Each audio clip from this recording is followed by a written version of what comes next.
La situation au Burkina Faso a radicalement changé. Un pays enclavé au cœur du Sahel, autrefois ignoré, est désormais sous les projecteurs mondiaux.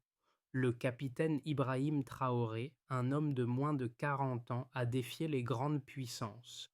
En rompant avec Paris, en rejetant les menaces de Washington, il a pris un chemin que peu osaient envisager. Mais pourquoi? Pourquoi un jeune leader militaire de ce pays pourrait-il réunir 42 nations sous une seule bannière? Ce n'est pas seulement une lutte contre le terrorisme, c'est un combat pour la souveraineté, un combat qui pourrait redéfinir l'avenir de l'Afrique. L'épisode qui s'est déroulé à Ouagadougou dépasse largement le simple déploiement militaire. Pour la première fois, 42 nations, de Riyad au Caire, d'Islamabad à Abuja, ont atterri non pas pour conquérir, ni pour exploiter, mais pour protéger un État sahélien devenu le centre d'une tension mondiale. L'enjeu est immense. Comprendre comment un pays longtemps marginalisé est soudain devenu le point d'équilibre d'un nouvel ordre géopolitique. La promesse est claire. Dévoiler pourquoi cette intervention, présentée comme une lutte contre le terrorisme, masque en réalité une bataille plus profonde pour la souveraineté africaine. Les bénéfices potentiels, stabilité, autonomie stratégique, reconstruction d'un rapport de force, forment une ligne de faille qui pourrait transformer l'Afrique de l'Ouest. Un micro-hook apparaît ici. Si ce mouvement né au Burkina Faso se propage, quelles puissances verront leur influence s'effondrer? La question ne concerne plus seulement Ouagadougou. Elle redéfinit ce que signifie gouverner sans tutelle. Le soleil se levait sur le Sahel, un soleil rougeoyant qui éclairait une scène d'une ampleur historique. Ce n'était pas une guerre conventionnelle, mais un tournant géopolitique. Le Burkina Faso, un petit pays sans accès à la mer, était désormais le centre d'un phénomène qui allait réécrire les règles de la diplomatie mondiale. Ce n'est pas seulement le président Ibrahim Traoré qui attirait l'attention, mais la manière dont il avait en quelques mois renversé les rapports de force dans la région. Il avait mis fin à des décennies de dépendance vis-à-vis des anciennes puissances coloniales, en particulier la France. Sa décision de couper les liens avec Paris n'était pas un acte isolé, c'était une déclaration mondiale. La surprise fut immense. La France, un acteur clé en Afrique de l'Ouest depuis des générations, se retrouvait prise de court. Mais pourquoi ce jeune capitaine osait-il défier une puissance aussi dominante? C'était une question qui obsédait les chancelleries occidentales. La France, après tout, n'était pas qu'une puissance coloniale. Elle était un acteur essentiel dans la lutte contre le terrorisme au Sahel. Cependant, ce que Traoré avait compris et que le monde extérieur semblait ignorer, c'était que la souveraineté était plus importante que la sécurité. Le Burkina Faso ne voulait plus être une marionnette de puissance étrangère, mais un acteur indépendant sur la scène mondiale. C'est dans ce contexte de rupture avec les anciennes puissances que Traoré a été reçu, non pas comme un dirigeant isolé, mais comme un visionnaire par de nombreux pays du Moyen-Orient, dont l'Arabie saoudite. Ce soutien inattendu allait transformer les dynamiques de pouvoir au Sahel, mais ce n'était que le début. La question qui se posait désormais était la suivante. Quel pouvoir Ibrahim Traoré détenait-il pour être capable de convaincre 42 nations de se joindre à lui dans cette lutte pour l'indépendance? Ibrahim Traoré n'était pas simplement un capitaine militaire. Il incarnait un tournant historique pour un Burkina Faso qui, depuis trop longtemps, vivait dans l'ombre des grandes puissances. Ce jeune homme de moins de 40 ans, avec son regard déterminé, a choisi de rompre avec un système qui, pendant des décennies, avait dicté les règles du jeu en Afrique. En prenant cette décision, il n'a pas seulement mis fin à une relation avec la France, il a défié tout un ordre mondial. Mais la rupture n'était pas simplement politique, elle était aussi culturelle et symbolique. Les premiers impacts de cette décision ont été visibles dès les premières semaines. Les rues de Ouagadougou, autrefois marquées par la présence des forces françaises, se sont remplies de manifestations de soutien à Traoré. Ce qui frappait, c'était la mobilisation des jeunes générations, qui voyaient en lui non seulement un leader politique, mais un porte-parole d'un nouveau Burkina Faso. Le changement n'était pas qu'une question de pouvoir, c'était une révolution dans les mentalités, une volonté de redéfinir ce que cela signifiait être souverain en Afrique. Mais ce qui a vraiment marqué les premiers mois sous la présidence de Traoré, c'était sa capacité à fédérer des alliés internationaux inattendus. L'Arabie saoudite, un acteur mondial majeur, est rapidement devenu l'un de ses soutiens les plus influents. Cette alliance inattendue envoyait un message fort. L'Afrique pouvait maintenant se défendre elle-même, sans la tutelle de l'Occident. Ce fut un moment clé, non seulement pour Traoré, mais pour l'ensemble du Sahel. Le Burkina Faso se trouvait à un carrefour. Ce petit pays enclavé du Sahel, longtemps oublié par le reste du monde, était désormais au centre d'un bouleversement géopolitique sans précédent. Ibrahim Traoré, avec son audace et sa vision, avait réussi ce que peu d'analystes auraient cru possible. Il avait libéré son pays des chaînes du colonialisme et de l'ingérence étrangère. Mais ce n'était que le début. Le défi qu'il affrontait n'était pas simplement intérieur, il était global. Le monde observait avec une attention particulière comment le Burkina Faso, sous la direction de Traoré, allait naviguer à travers cette nouvelle ère d'indépendance. La première étape de cette transformation fut marquée par la rupture des relations avec la France. Ce geste n'était pas seulement symbolique, il envoyait un message clair. Le Burkina Faso ne voulait plus être un vassal des anciennes puissances coloniales. Mais couper les liens avec la France ne signifiait pas une rupture avec le monde. Traoré savait que son pays avait besoin de soutien et il a trouvé ce soutien dans des endroits inattendus. L'Arabie saoudite, au lieu de rester dans son rôle habituel de spectateur de la politique africaine, s'est engagée activement auprès du Burkina Faso. Un soutien militaire et diplomatique qui a fait pencher la balance en faveur de Traoré. Mais ce n'était pas seulement l'appui militaire qui était crucial.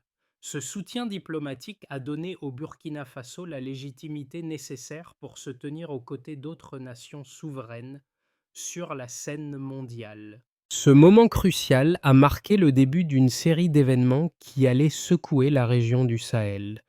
En quelques mois, le Burkina Faso est devenu un symbole de résistance pour d'autres pays africains. Traoré a réaffirmé que l'Afrique ne devait plus accepter les conditions dictées par des puissances extérieures. Il a invité ses voisins à se joindre à lui dans cette nouvelle ère d'indépendance. Les pays comme le Mali et le Niger, traditionnellement sous influence de l'Occident, ont vu en lui un modèle, un leader prêt à se battre pour la souveraineté de son peuple. Le mouvement que Traoré avait initié n'était plus un simple coup de force, c'était le début d'une révolution géopolitique. Mais tout n'était pas aussi simple.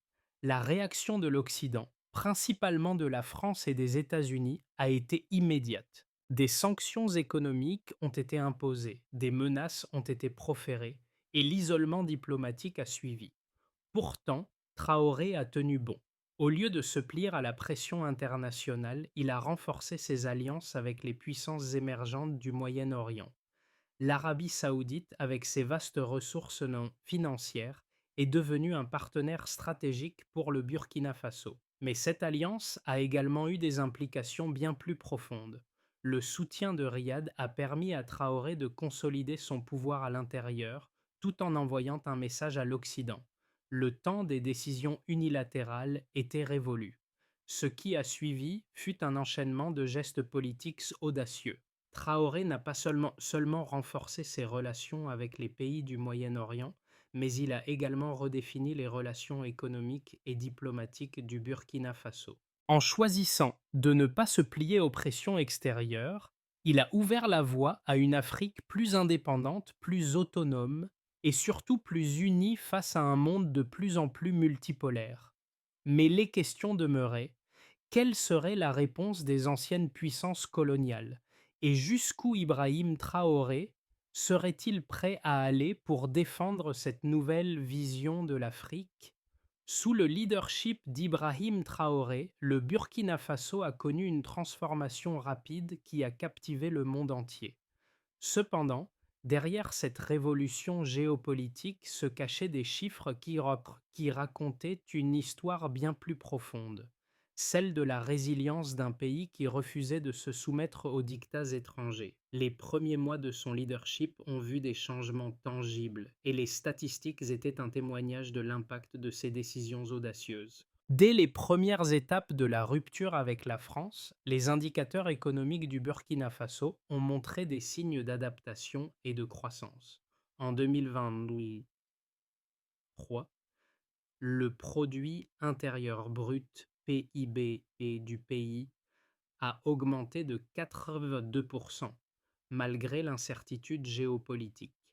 Ce chiffre était bien supérieur à la moyenne des pays de la région du Sahel, qui en 2022 n'avaient enregistré qu'une croissance de 2,1%.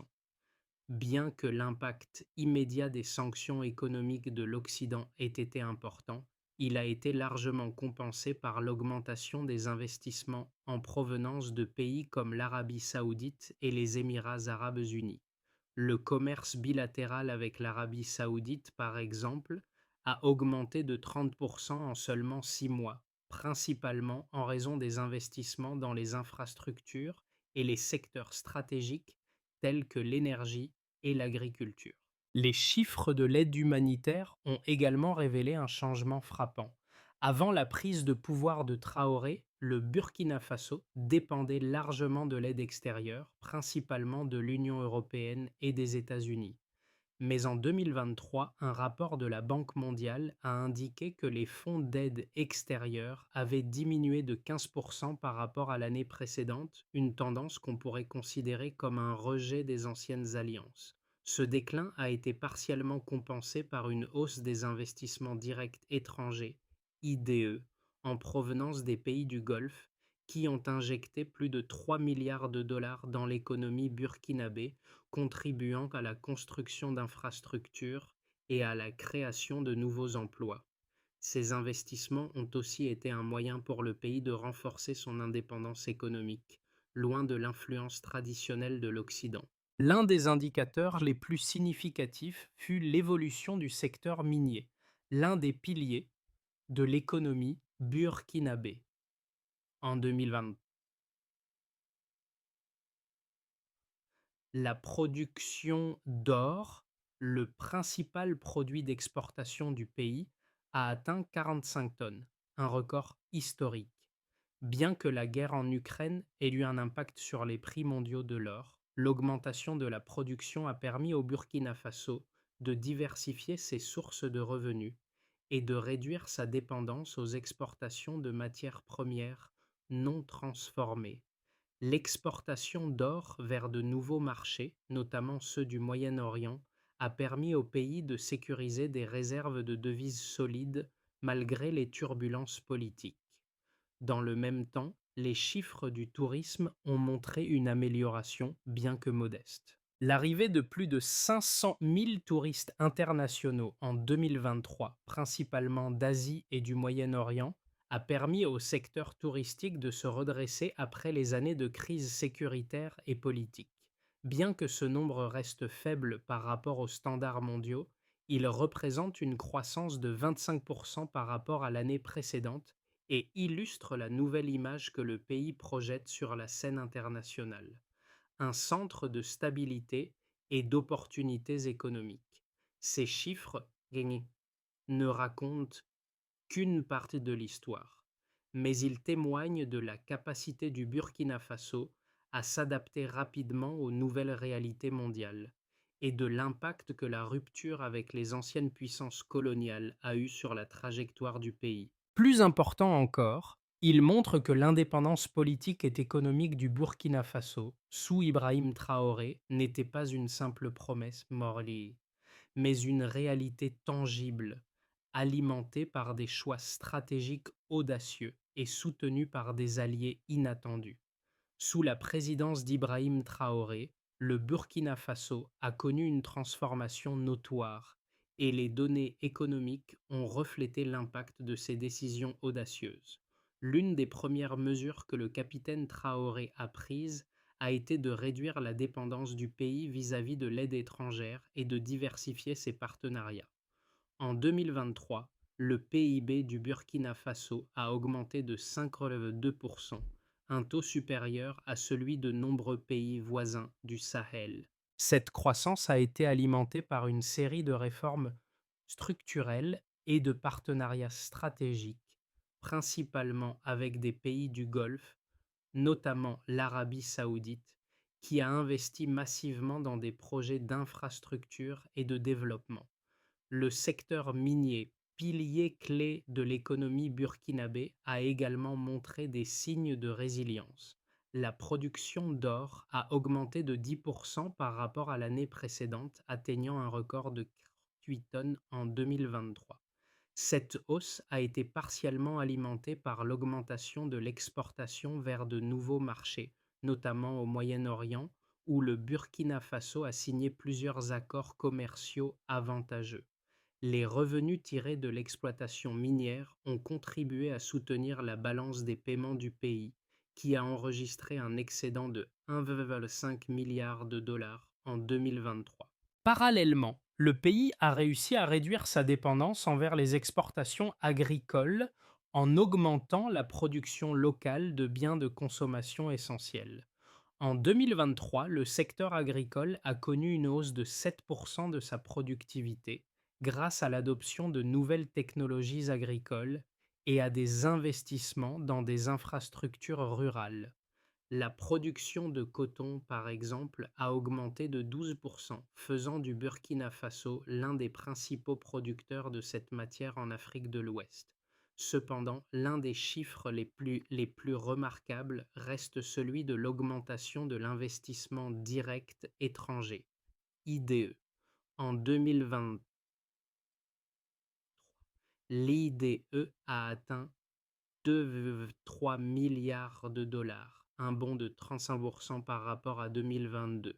L'essentiel de cet investissement, les travaillés, est venu des pays du Golfe avec un soutien particulier de l'Arabie saoudite, qui a financé des projets d'infrastructures majeurs, y compris la construction de routes et de centrales solaires. Ces projets ont permis de créer plus de 50 000 nouveaux emplois, majoritairement dans le secteur de la construction et des énergies renouvelables. Les investissements dans l'infrastructure ont également permis une amélioration significative des conditions de vie pour de nombreux Burkinabés. Les investissements dans l'électricité solaire, par exemple, ont permis de tripler la capacité de production d'énergie du pays, répondant ainsi aux besoins croissants de la population tout en réduisant les coûts énergétiques. Les projets d'infrastructure ont également contribué à une meilleure connectivité régionale, facilitant le commerce et l'intégration des marchés locaux dans l'économie mondiale. Le soutien militaire et diplomatique qu'a reçu Traoré de ses alliés du Moyen-Orient a également eu un impact mesurable sur la sécurité du pays. Les forces armées ont bénéficié de formations et de technologies de pointe qui ont permis de renforcer leur efficacité dans la lutte contre les groupes armés terroristes. Cette amélioration des capacités militaires a été accompagnée d'une diminution des attaques terroristes dans la région qui ont chuté de 15% en 2023 par rapport à l'année précédente. Ces chiffres, loin d'être anecdotiques, illustrent l'efficacité des choix politiques et économiques de Traoré. Son approche pragmatique et sa volonté de s'affranchir des influences extérieures ont permis au Burkina Faso de naviguer à travers une période de turbulence mondiale tout en maintenant une trajectoire de développement stable et soutenue. Ces résultats quantifiables renforcent l'argument selon lequel l'indépendance géopolitique et économique du pays sous la direction de Traoré est non seulement possible, mais également fructueuse. L'approche d'Ibrahim Traoré au Burkina Faso n'a pas été sans ses détracteurs. Dans un contexte global où les puissances occidentales sont habitués à dicter les termes du développement en Afrique, la prise de position audacieuse de Traoré a suscité des réactions contrastées. D'un côté, il y a ceux qui saluent son indépendance, sa volonté de rompre avec les anciennes puissances coloniales et de tracer un chemin autonome pour son pays. De l'autre, certains critiques voient dans cette rupture un risque pour la stabilité et la croissance à long terme du Burkina Faso. Les partisans de Traoré mettent en avant un argument central. L'Afrique doit se libérer des chaînes du néocolonialisme. L'un des arguments les plus puissants pour justifier son choix réside dans l'idée que l'indépendance économique est un prérequis pour la souveraineté politique. Depuis des décennies, de nombreux pays africains ont été pris dans le cercle vicieux de l'aide étrangère, de la dette et de l'influence politique des anciennes puissances coloniales. En rejetant l'ingérence de la France et en se tournant vers des alliances stratégiques avec des pays du Moyen-Orient, Traoré a voulu créer un modèle alternatif, celui d'une Afrique souveraine, capable de défendre ses propres intérêts sans la tutelle des grandes puissances. Cependant, cet argument de la souveraineté est confronté à une réalité plus complexe. Les détracteurs de Traoré soulignent qu'en rejetant l'Occident, le Burkina Faso risque de s'isoler sur la scène internationale. L'Occident, avec son influence dans les institutions financières mondiales et son rôle clé dans les échanges commerciaux mondiaux, offre des avantages indéniables en termes de financement et d'accès au marché. Certains experts mettent en garde que le soutien des puissances du Golfe, bien qu'avantageux à court terme, pourrait ne pas suffire à soutenir le pays sur le long terme. Ces pays, eux-mêmes confrontés à des défis internes et à une situation géopolitique fragile, pourraient ne pas être en mesure de garantir la stabilité durable du Burkina Faso. Le défi pour Traoré sera de prouver que son modèle est viable à long terme. Les premiers résultats économiques sont prometteurs, mais ils ne garantissent pas un avenir sans turbulence. La diversification de l'économie, la mise en œuvre de réformes structurelles et le maintien de relations diplomatiques équilibrées avec différentes puissances seront essentiels pour pérenniser le modèle qu'il a instauré. Traoré devra naviguer habilement dans ce paysage mondial complexe, où la souveraineté africaine se heurte aux réalités économiques et géopolitiques mondiales. Ainsi, la question demeure, le choix de Traoré est-il une révolution nécessaire ou une aventure risquée qui pourrait se retourner contre son pays? Le temps dira si le Burkina Faso sous sa direction pourra véritablement se libérer des contraintes externes sans tomber dans les pièges de l'isolement et de la dépendance vis-à-vis de nouveaux partenaires qui, eux aussi, ont leurs propres intérêts à défendre. Au cœur de cette transformation se trouvait une vérité simple mais fondamentale. Le Burkina Faso ne voulait plus être un pion dans le grand jeu géopolitique.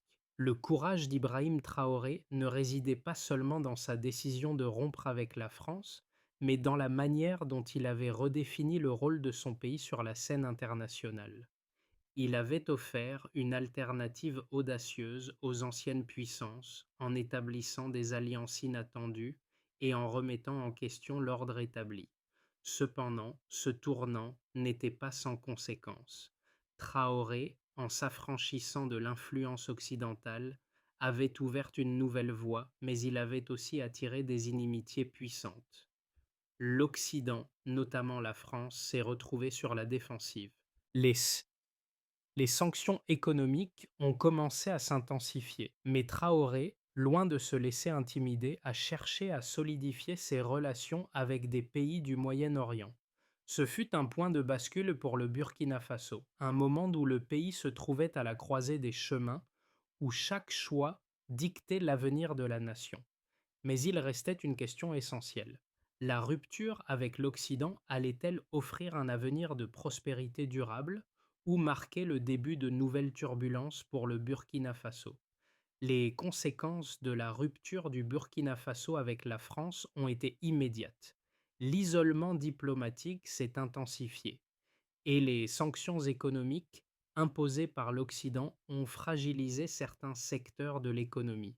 Cependant, la stratégie de Traoré de se tourner vers les pays du Golfe comme l'Arabie saoudite a apporté un soutien crucial. En 2020, les investissements étrangers ont augmenté de 35% et le secteur minier a connu une hausse de la production de 10%. L'agriculture a également enregistré des progrès, avec une augmentation de 7% de la productivité. Cependant, l'isolement international a soulevé des questions internes. La dépendance accrue à l'Arabie saoudite a créé des tensions au sein de la population, certains craignant une nouvelle forme de soumission. Malgré cela, la détermination de Traoré a galvanisé une large partie de la population, particulièrement les jeunes, qui ont vu en lui un symbole d'indépendance. Le Burkina Faso a amorcé une transition difficile, mais il est devenu un modèle de souveraineté pour d'autres nations du Sahel malgré les défis à venir. Trois scénarios se dessinent pour le Burkina Faso à court terme. Optimisme prudent. Le pays consolide ses relations avec les puissances du Golfe et améliore sa stabilité économique. L'Arabie saoudite et d'autres partenaires continuent d'investir massivement dans les infrastructures, créant des emplois et stimulant la croissance. Le Burkina Faso devient un modèle de souveraineté et d'indépendance. Statu quo fragile. Le pays connaît une croissance modeste, mais les tensions internes et externes persistent. L'isolement diplomatique continue de peser sur l'économie, bien que l'alliance avec les pays du Golfe reste une source de soutien. Les tensions sociales pourraient augmenter si les réformes internes ne répondent pas aux attentes populaires. Détérioration. L'isolement diplomatique se renforce avec des sanctions économiques sévères et la stabilité politique se fragmente. Le soutien de l'Arabie saoudite diminue, tandis que les groupes terroristes exploitent les failles du gouvernement.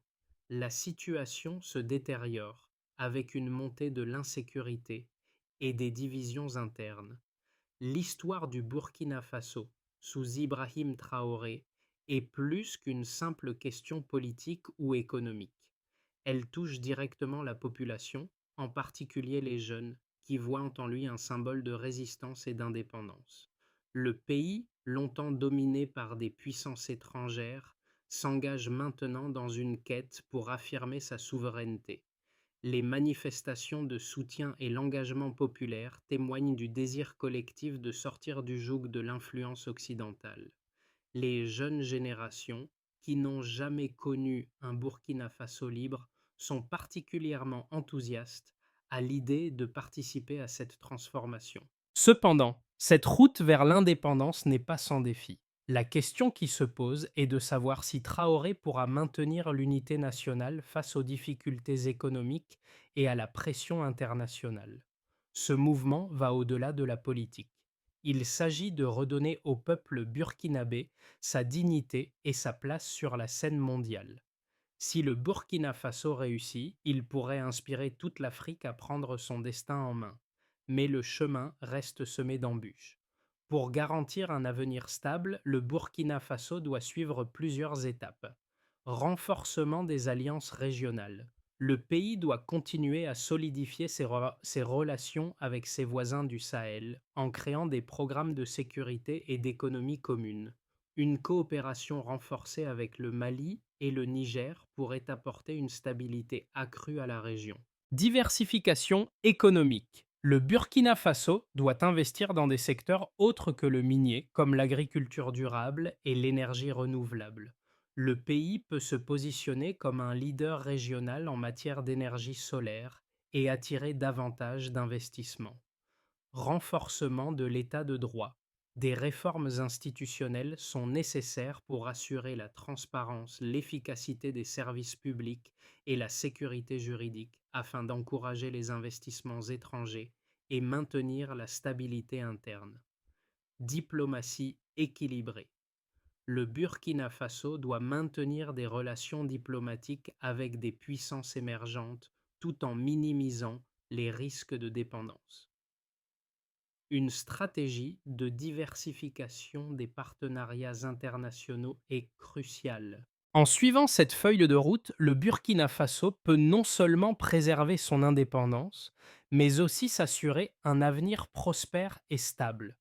Le Burkina Faso, guidé par Ibrahim Traoré, se réinvente.